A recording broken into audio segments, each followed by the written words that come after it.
Nah, kalau bicara aset, aset itu macam-macam teman-teman ya. Ada aset dalam bentuk properti, rumah, tanah, kantor, mall, hotel, itu termasuk aset. Ada juga aset dalam bentuk perkebunan, ya perkebunan sawit,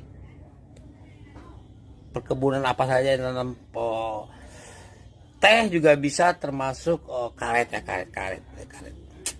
Dan lagi banyak sih aset-aset. Nah, aset orang yang bahagia di ketika hari tuanya. Nah, ini nih, ketika aset dia itu mulai menghasilkan uang, asetnya produktif. Contoh, kalau dia punya rumah dikontrakan, maka rumah itu menghasilkan uang untuk mereka.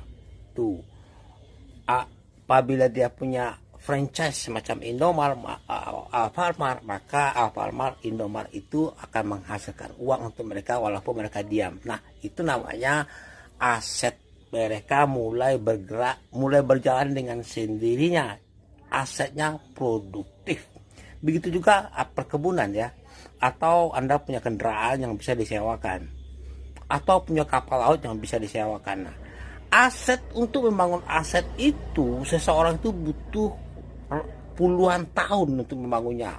Jatuh bangun, dan itu perjuangannya tidak mudah guys. Itu butuh perjuangan yang sangat tinggi sekali.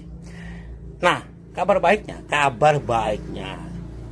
ini, kalau kita ingin masa depan kita sebagai orang swasta lebih baik, lebih aman, karena usia kita tidak bisa dibohongi. Ada masanya kita tidak produktif lagi. Kalau kita tidak produktif lagi, artinya kita tidak bisa menghasilkan apa-apa.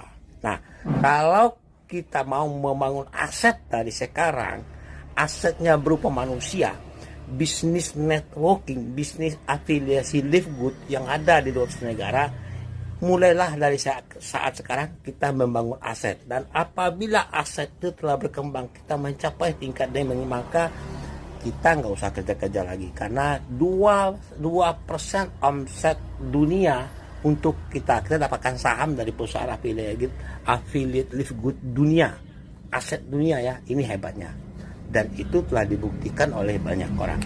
Oke teman-teman, nah bang, bagaimana cara kerjanya nih bang membangun aset dengan manusia? Modalnya rendah, modal awal rendah sekali, dan cara menjalankannya mudah. Silakan di komen, saya mau bang. Oke, salam sukses.